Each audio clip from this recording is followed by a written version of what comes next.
Hi, Laurie. How are you? Well, thanks, Michael. How are you? And welcome to Vodcast number 4. Yes, writing. That's great. Our favourite topic. Exactly. And Laurie, I thought it'd be important, of course, to start with an acknowledgement of country before we get going. Yes, I'd be very happy to do that, Michael.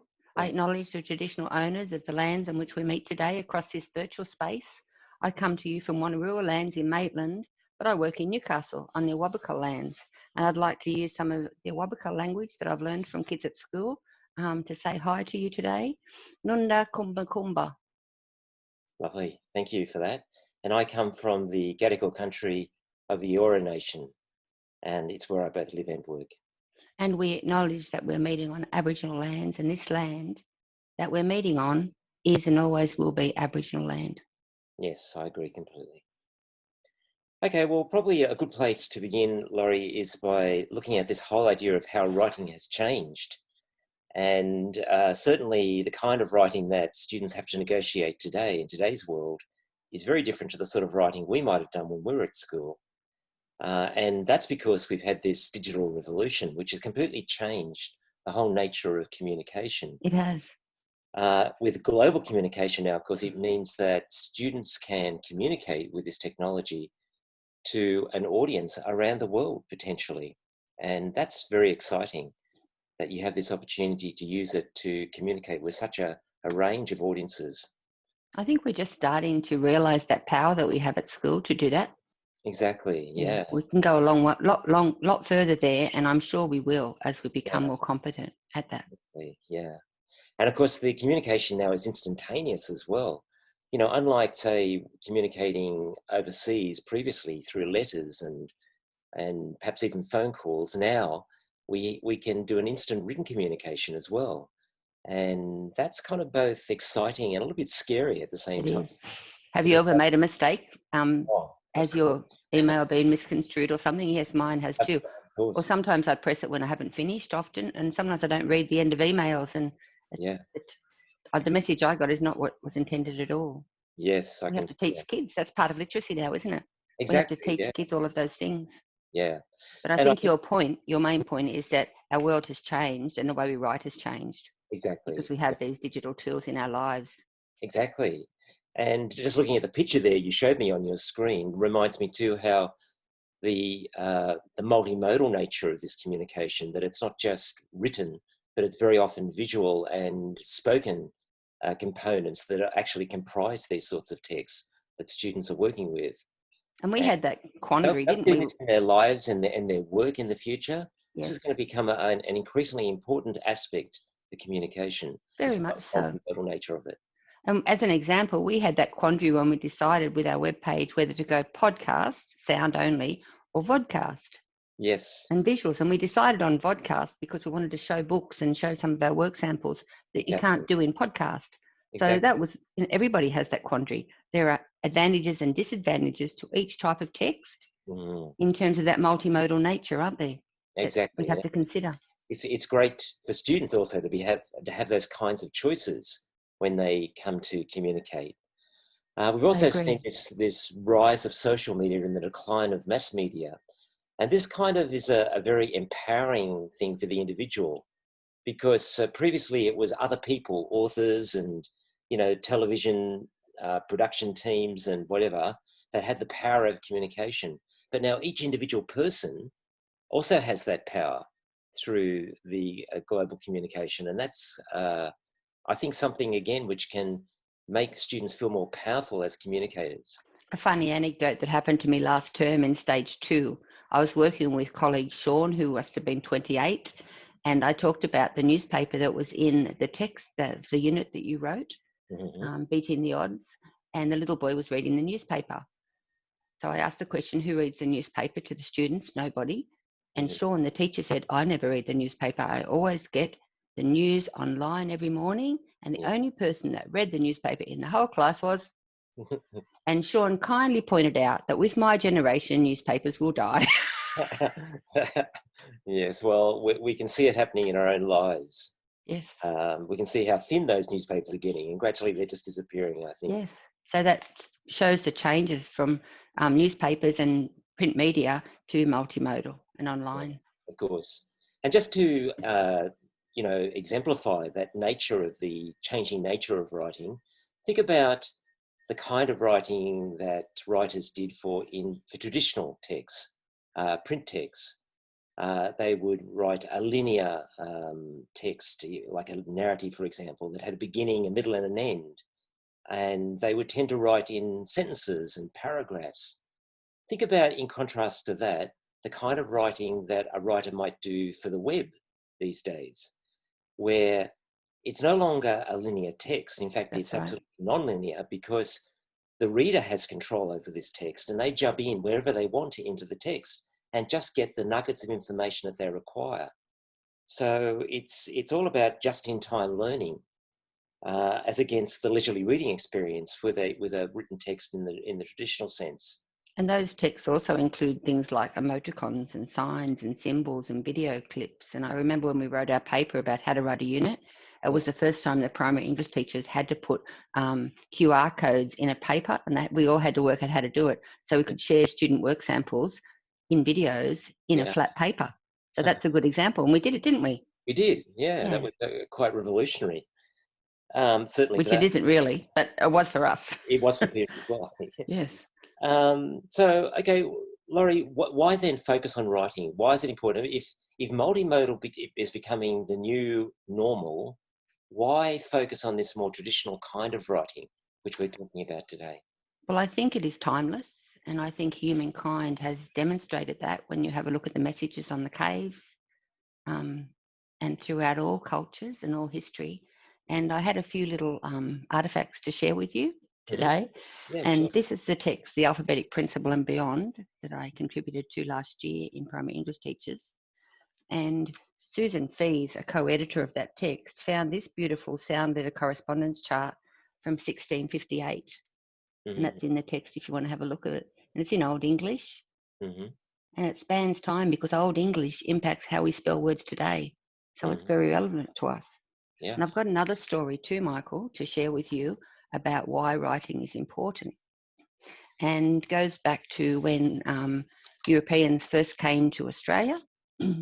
And the Lutheran Church sent missionaries to South Australia particularly, and they worked with Aboriginal people to try to convert them to Christianity, and they failed dismally. But what they did was something very powerful. They tried to record the local Aboriginal dialect of the Kaurna people. And that language died after the missionaries went back to Germany with their tail between their legs. But the papers have been discovered with this written down form of Kaurna language, and it's the basis of the rebirth of that language in South Australia. It's taught in schools now. So that power of the written word. So that is why writing is important, because it impacts humankind and moves us forward. Also, your comments about digital technology. Well, you think about our lifetime, how many different sorts of digital technology have we seen? The different sorts of cassettes, and then the CDs, and then the DVDs, and now the online everything and the streaming. Who's to say that this recording that we're doing today on our Vodcast will be available in 20 years based on the technology that we'll have access to? Yeah, that's right, exactly. So the written form is good. Yes. Does that answer your question, Michael? It does, but I think I can probably add to that and say that certainly from a school's perspective, writing is the main form of assessment. Students demonstrate their learning through writing to a large extent, don't they? They do. That becomes of critical importance by the time students get to the HSC, when they're Yes. doing a whole lot of written examinations to demonstrate their learning in a range of different subjects. So it becomes imperative then that the teachers of those subjects teach those students the writing skills that are required to succeed in those different subjects. So we're talking about writing across the curriculum here, aren't we? We Being are. very, very important. And I'd like to add a definition of writing to that as well, by a person called Oz in 2011. He wrote a paper that said, writing is the operation of putting information structured in the brain into print. And that's the segue into your next bit, I think. It is, that it's all about thinking, and it's about encouraging deeper thinking. And we talk a lot about concepts, and I know we'll talk more about this in the future, but certainly by writing, we get students to think more deeply and to engage with the big concepts of English, the big ideas of English.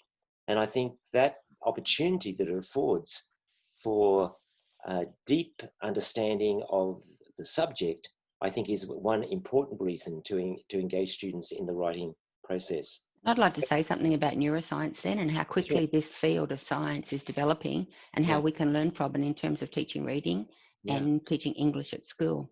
So as we discover more about neuroscience and human cognition, increasingly we're learning about how multiple forms of text, like you've been talking about multimedia, positively affect the learning through reducing the cognitive load that we have to draw on in our Yeah. thinking.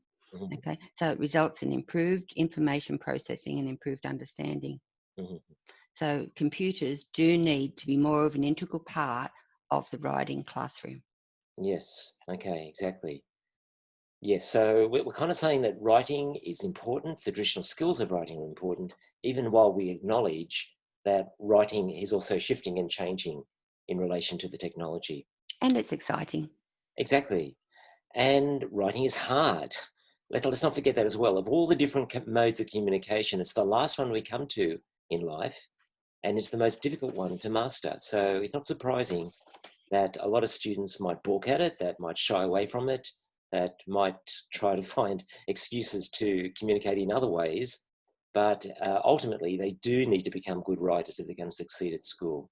And I think Right. probably just another important point there is that not only is it important in terms of assessment and demonstrating your learning in those important situations, but it's also a tool for learning. Because when we write things down, we're much more likely to remember them. It helps to order our thinking, doesn't it? So it Certainly does. very much supports the learning process. So we need to use digital tools to promote quality writing through real world, authentic and semiotic meaning making writing tasks in the classroom. And at the Yes, same time, hook those students into high student engagement associated with digitally mediated communication. yeah, Our digital warriors need to be hooked into writing, just yeah. as they're hooked into their tools. Yes, yes, that's right. And Laurie, look, all the stats are telling us that writing is very much in decline as well. So we put those two things together, the importance of writing and this decline in writing, and you see we've got a real crisis on our hands here, haven't we? We have, but some people dispute some of the stats we see in terms of our NAPLAN stats with writing, Mm, because, as you know, every year since the basic skills test before NAPLAN, yeah. writing declines as students progress through the grades. And how Yes. can that be? We teach writing. Not everybody can decline every year. So I Well, just think that some people dispute the actual data collection of how we collect that data, even. well, look, is NAPLAN really testing writing very effectively anyway? But the fact is that students in Year 9 in New South Wales in 2019 were actually 5 months behind their cohort, that is Year 9 students, in 2011, just 8 years previously. So that's quite a rapid decline, I would think. It's really difficult to argue against that one. And all the evidence is that it's writing is the problem. All the different aspects of the NAPLAN test, it's writing where we have this largest number of students that are not doing well. In fact, 1 in 6 Year 9 students are performing so poorly in NAPLAN in writing that they're not prepared for the writing demands of their later years of schooling. Whereas that's 1 in 20 for both numeracy and reading. And So I was writing very, very much sorry, the issue. and I was very concerned in terms of the notes that you collated for our webinar today to Mhm. say that 2/3 of teachers that were interviewed said that they felt underconfident in teaching the grammar and the skills aspects of writing. Yeah, So teachers need help with that area, and we know that, but it yeah. has to be in an engaging way through quality texts. And Mhm. 2 schools that I've worked in this year, we actually bought a grammar companion for the teachers, Mhm. which is very cheap professional learning. And then in professional learning sessions, we went through them and mirrored the skills of teaching grammar through quality text and used it in students' own work samples with teachers, how to move those students forward. And Mhm. just as students need correct models around them to write, teachers need correct models and tools as well. So Yes, some sort of grammar companion is a useful tool for teachers so they have an authoritative source. yes. And not only teachers need authoritative sources, Michael, but when students write, they need authoritative sources. And I hope that we do a podcast on spelling Mm. in the future, Because when I go into classrooms, I have a look at the spelling tools that kids have to find words, interesting, engaging words for their writing.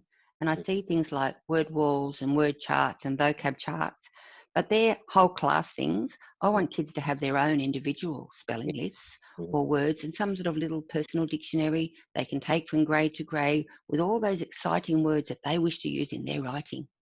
Because sometimes I go into a class and 2 weeks later I go into the same class and the kids ask me how to spell the same words. They haven't learned them. If they had a little something close to their heart where they could put their favourite words in, that would help them with their writing as an authoritative source for them, just as teachers benefit from having an authoritative source for their grammar. So, Lorri, these NESA surveys of teachers, 4,000 teachers actually. Well, that's quite significant, isn't it? Quite significant. And a lot of it focuses on how badly we're doing in Year 9. But primary teachers might ask, well, what has that got to do with us? That's the problem in secondary schools. And it's true, the problem does get worse in secondary school, but there's also very strong evidence that it actually starts in primary, particularly the later years of primary. So we're doing a pretty good job with writing in the first few years of school, teaching the basics, but then for some reason it seems to be falling off.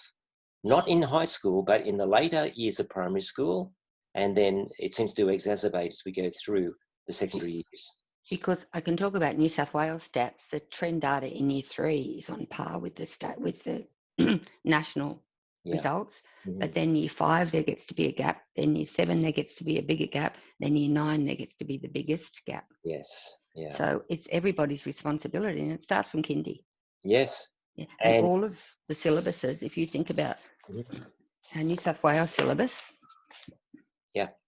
and our Australian curriculum syllabus, they're based on a continuum of learning across the grades.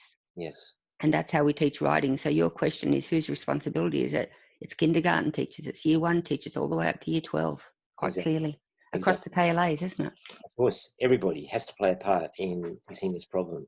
Yes. And certainly in secondary school, not just English teachers, but that's another story again, isn't it? Probably the most sobering statistic of all, though, that I noticed in that survey was that 1/4 of teachers reported that they spent less than an hour every fortnight on teaching writing. Less than an hour. That is so concerning and upsetting because do teachers understand that reading and writing are complementary processes and are to be like two parts of a whole taught together? Yes. So we fear that we're spending too much focus on reading to the detriment of writing. Yes, exactly. So every reading task should have a writing task component and vice versa. Okay, yeah. I agree. And that idea of if we were live, I would ask our audience, put your hand up if you do silent reading every day in your classroom. And then I'd say, keep your hand up if you also do unsustained silent writing in your classroom. And I suspect, unfortunately, all the hands would go down. Not only do we have to show students that we write in the classroom, it's imperative, whether it be modelled or guided or leading joint constructions with students, but give them time to write and practice their skills. Yes, yeah. I'm glad you mentioned about model, guided and independent, because it's really been a strong standby for primary teachers in the past for writing, and I certainly would not want to see that go away. That's a really tried and tested approach to supporting writing in the classroom. And that same survey that you mentioned said that students report that they don't see their teachers writing in class. Yes. So let's turn that around, everybody. Let's go. Modelled, guided, joint constructions every day. Exactly. And I think there are wonderful opportunities for teachers to adopt a whole range of roles in the classroom, actually. They can be an engaged and reflective reader. They can be a demonstrator of writing from the front of the room. They can be a scribe for the class's compositions. They can be a fellow writer writing alongside the other students in the class. They can be a response partner for a student working in pairs. They're all great ideas, Michael. They can be an editor or a co-editor, that is, share the responsibility of editing with the students themselves. They can be a publisher of their own and students' work, and they can be a writer in their everyday lives. Because when they write outside the classroom, they bring that understanding and those skills to their work as teachers of writing in the classroom. They certainly do. And the avenues for publishing now are limitless, aren't they? They are. Most schools have a digital platform, and that's a positive leftover from COVID when we were all working from home.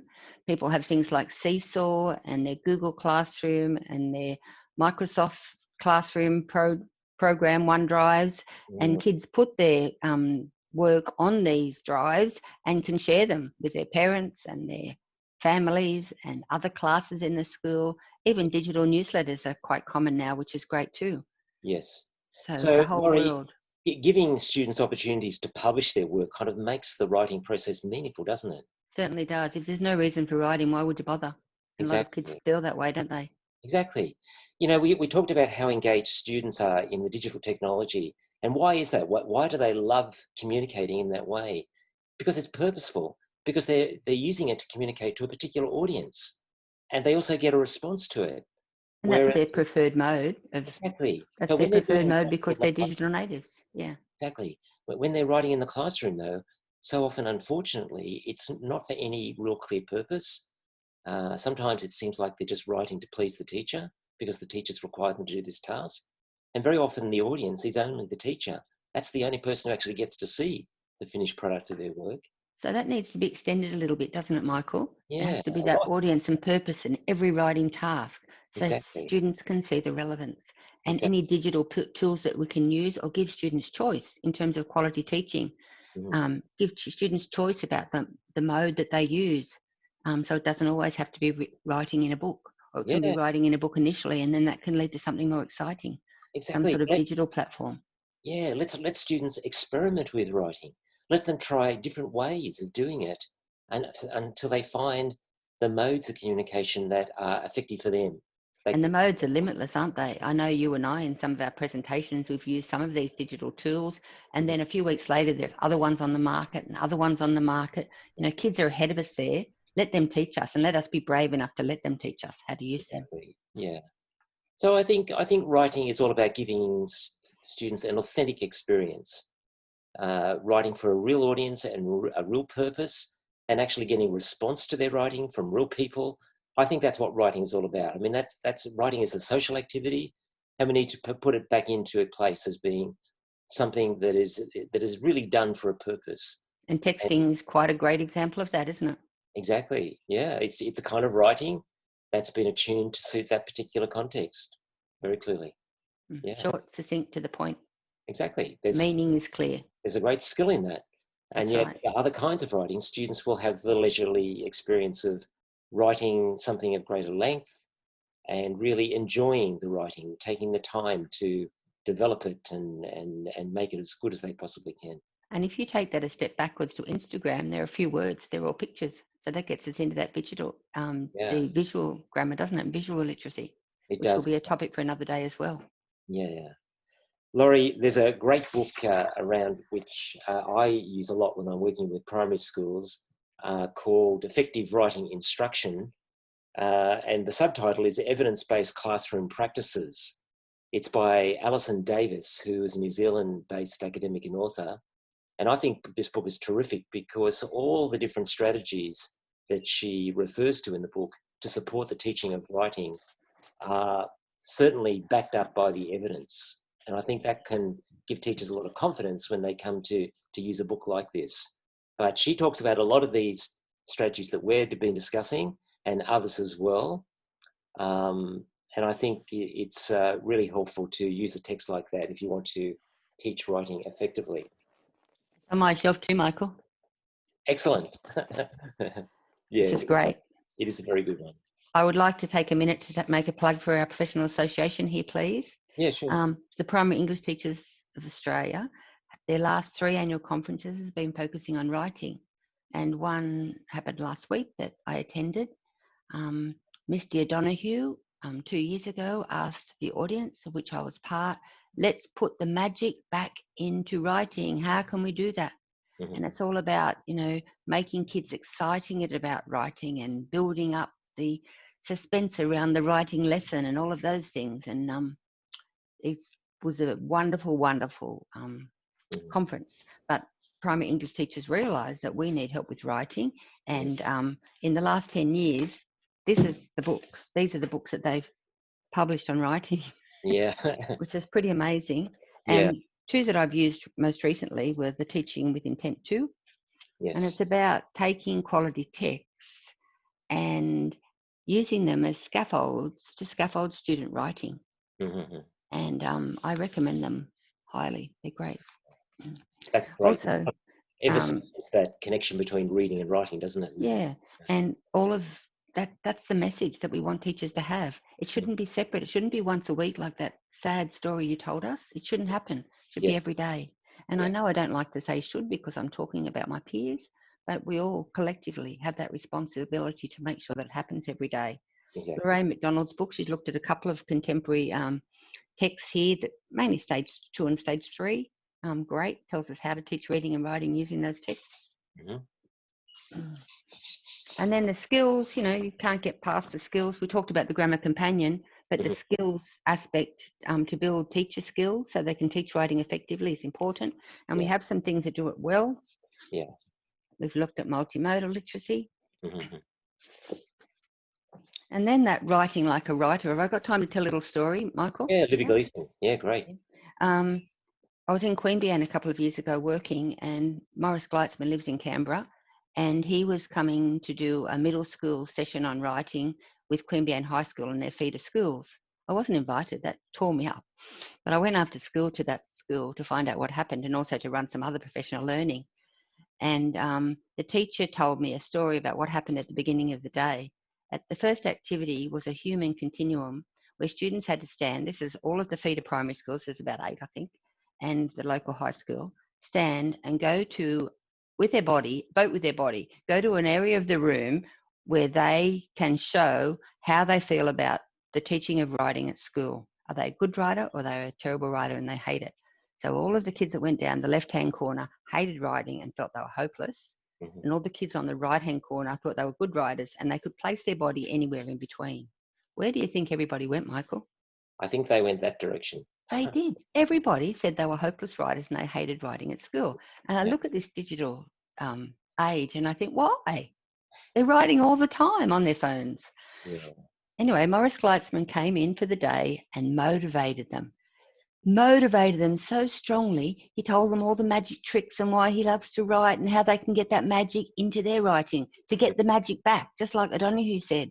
Mm-hmm. So when I went in at 3:00 to ask the kids how the day went, he'd left.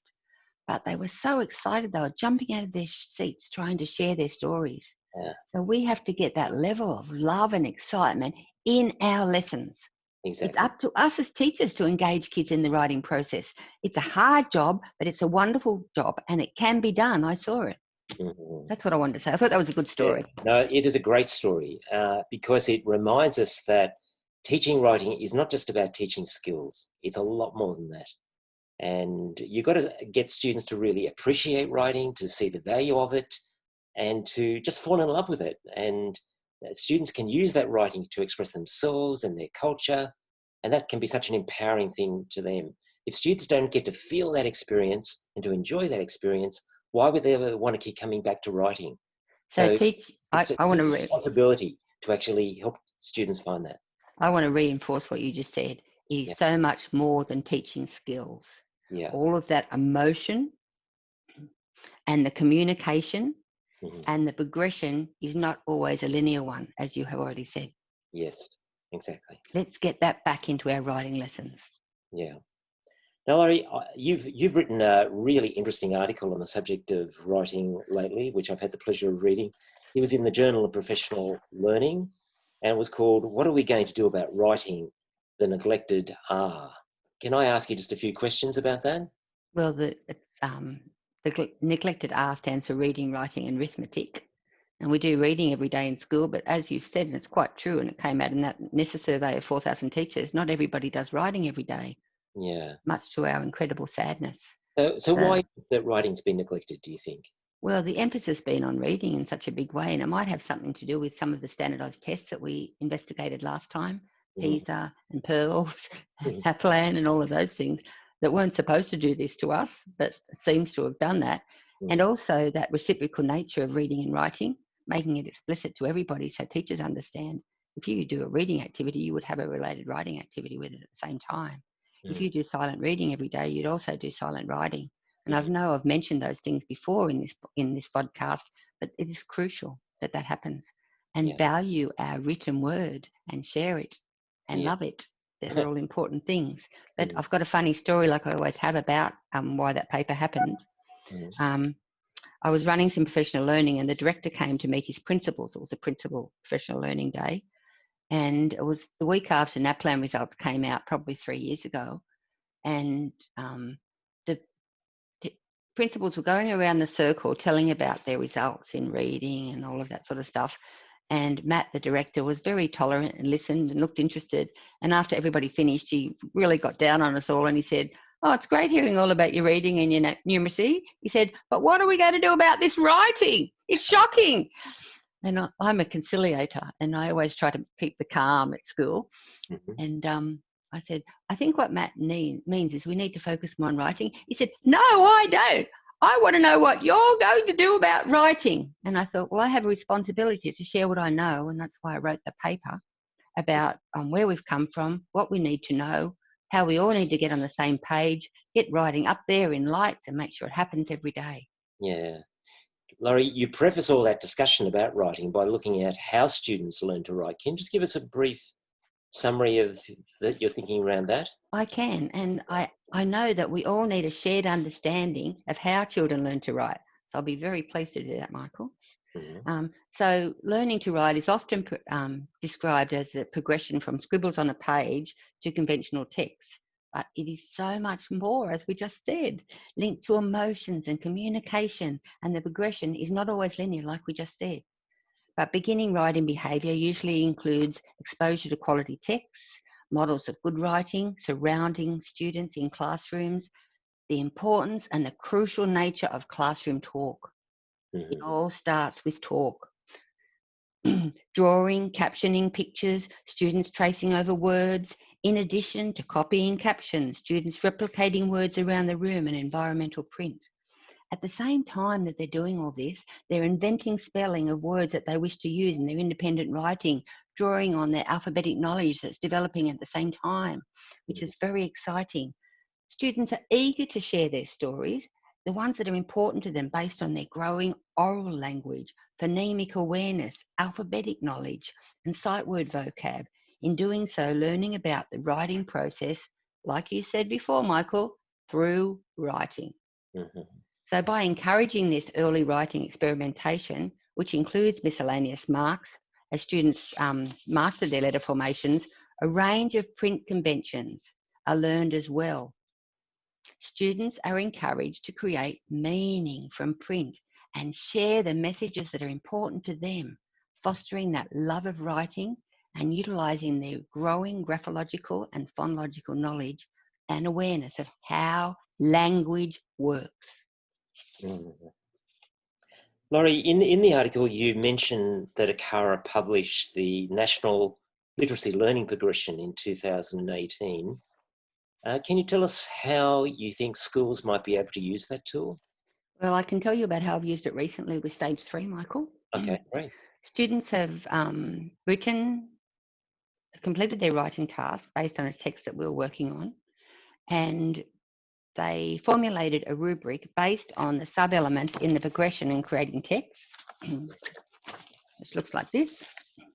They choose what they can do, and they tell us 3 things that they can do, and they've demonstrated in their writing sample, and then 2 things that they want to aim for next. Now, the syllabus is our map, but this just makes the syllabus come alive in that it's more fine-tuned, the sub-elements in the progressions. So students put together some learning goals for writing from the sub-elements of the progressions. It's a very, very useful document in terms of students taking ownership for their learning. And I know in my system we have this tool now. It's a digital tool that teachers go in and record what they've seen with each of their students' work in each of the areas of literacy. And in the writing element, it's called creating text. And it is great just to click on what you can see that kids can do, and then you can see what you need to focus on next in the teaching. So it's a great teaching tool. In your paper, Lorri, you talk about how we can help students to be better writers by encouraging them in their reading. How can this work? How does it work? Well, I've just happened to have a series of books here that I've been using recently for that purpose. Mm. Kindergarten have been using The Magic Beach in a particular school for the last few weeks. They read it, they loved it, they repeated reading, they shared reading, they independent reading, and then they wrote from the text. And they talked about the beautiful waves and what they saw in the waves. And they innovated on the text. For example, you can see on this page, we've been looking at sentence structure. Mm-hmm. The blues are noun groups and the red are the verbs. Mm-hmm. At our magic beach, we rock in the tangerine boat, paddling out to the end of the line, then drifting back to the float. So you could replace the nouns with your own nouns. So you've got a totally different story, but you're using the structure of this text, of this quality text, to write. Yeah. So that's a really useful thing, use of reading and writing together to Yeah. move students forward. Let's go up to year 6 now. Shake it up a bit. The text Flood by Jackie French. We did a similar thing. We're looking at sentence structure, and they were looking at the themes of disaster Mm-hmm. and about how we come back from disasters basing on COVID. We looked at that text, Mm-hmm. and we did a similar thing. We identified those chunks of meaning in the text and how we could replace those chunks of meaning with our own chunks of meaning Mm-hmm. that did the same job because we understand how that language works. Yeah. And that was a useful way to use quality text as well. Mm-hmm. Same, let's go back to kindergarten, the magic hat. Oh, the magic hat, the magic hat. It looks like this and it looks like that. Mm-hmm. Replacing chunks of meaning with students' own words. So Yeah. they've got that scaffolded quality text so they can write like a writer. So And what that's you're talking about exciting. then, Lorri, is about using quality literature as models for students' writing. Right through school in every grade. Yeah. Because they are engaged through the words of the author because they're such quality to listen to and they're enjoyable and they have that rhyme and the rhythm and all of those wonderful engaging features of text, and they want to write like writers. Exactly. And they use the tricks of the trade that the authors teach them in the reading of that text. Yeah. So in the end, you cannot separate the teaching of literacy like writing from literature, can you? Well, obviously some people do, but you should never. Yeah. That is our concern. That's one of the underpinning themes of our work today, isn't it? Well, and hopefully all our work, Lorri, including all the units of work we've ever written, demonstrate exactly that as well, that those things need to go hand in hand. Yes. So what role then does modelling and scaffolding play, do you think, in the teaching of writing? Well, it sets students up for success. We don't want them to fail. We want them to succeed. And if a teacher, if we read a quality text and then the teacher models that the writing of a response to that text, Mm-hmm. and then there is a joint construction where the whole class contributes, then the students are set up to do their own independent writing and they have those guides. And some students won't need that in terms of a differentiated classroom, but Mm-hmm. some little people will, and they won't succeed without that scaffolding. That's very important. Would you like a real life example, Michael? Yeah, sure. Yeah, we've been working on this text in stage 2 and 3 at the moment. Mm-hmm. Bindi by Curly Sanders. Mm-hmm. That's a junior verse novel, it's called, so it's an unusual genre. Mm-hmm. And the first activity, the first 2 pages of the text is called Being Bindi, and the author writes a poem about herself as an 11-year-old child. So we took that poem, we read it, we enjoyed it, we took it apart, we looked at the grammar, but then we had a yarning circle where students told about themselves using the scaffold that is in the text. So I would say about being Lorri, and you would say about being Michael. And we used the scaffold of the poem in the text, those 2 pages, to tell about ourselves around the circle. And then the students interviewed the teacher, and I wrote down what the teacher said in her response. So there was a modelled text, and it was about being Miss Kelly. I was trying to think of her last name. And that was the model text. And Miss Kelly was so proud of that. And I've got a photo I'm going to put on our website of Miss Kelly and her model text. Yeah. And then the students who had seen the model text that had that had a joint construction together, then they were set up to do their own text. And they did it on a digital platform on Google Classroom on their computers. There was 100% engagement. The lesson was supposed to be 40 minutes, went for an hour and a half. And then at the end of the lesson, we brought them together. And because they'd done it on Google Classroom, it was live. so we could look at each other's together and interrogate the text and share them at the end of the lesson.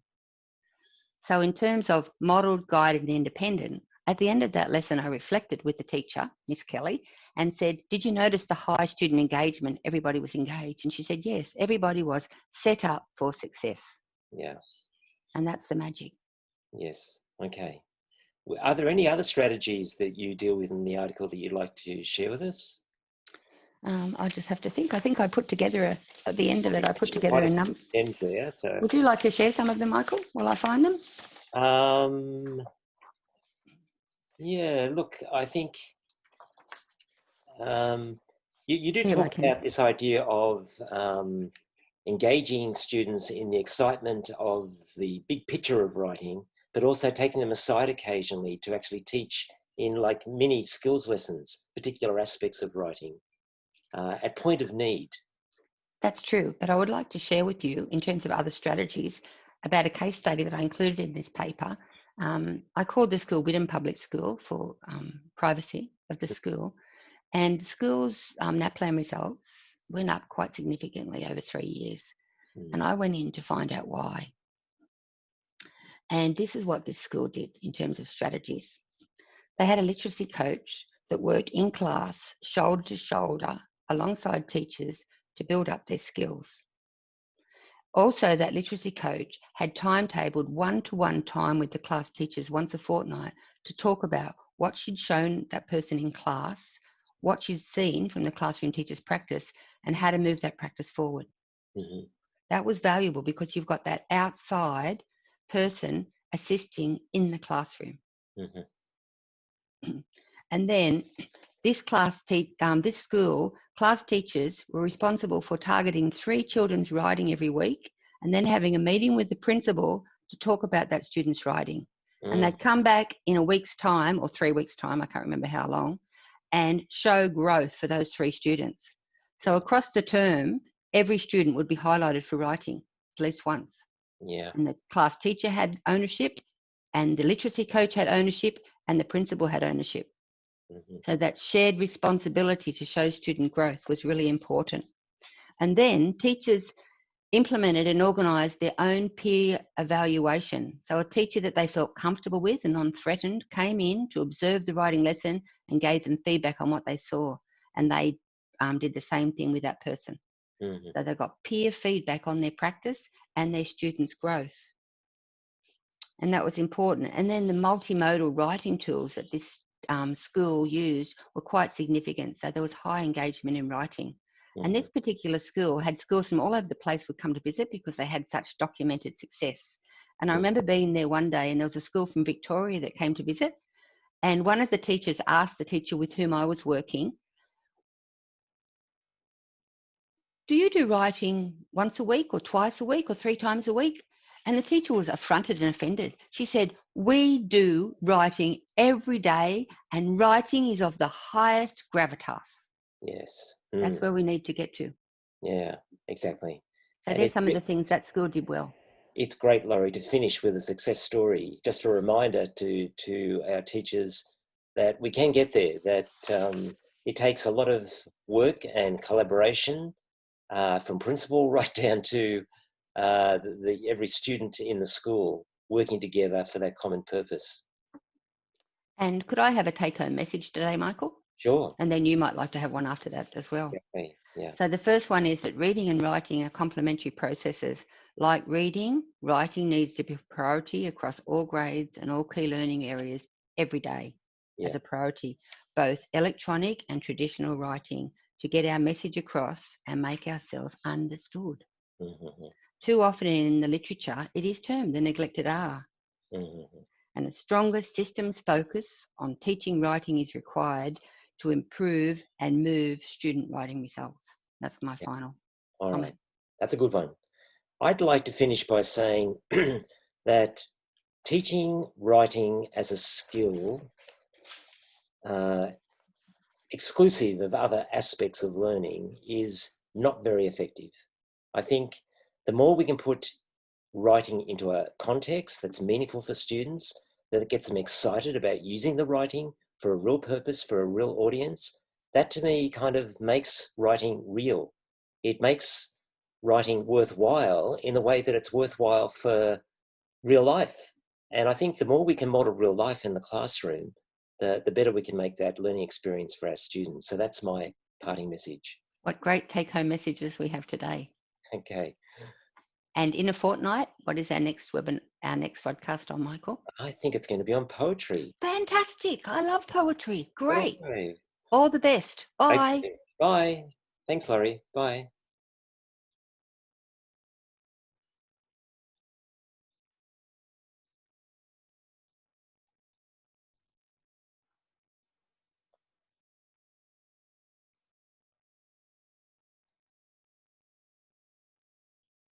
We finished.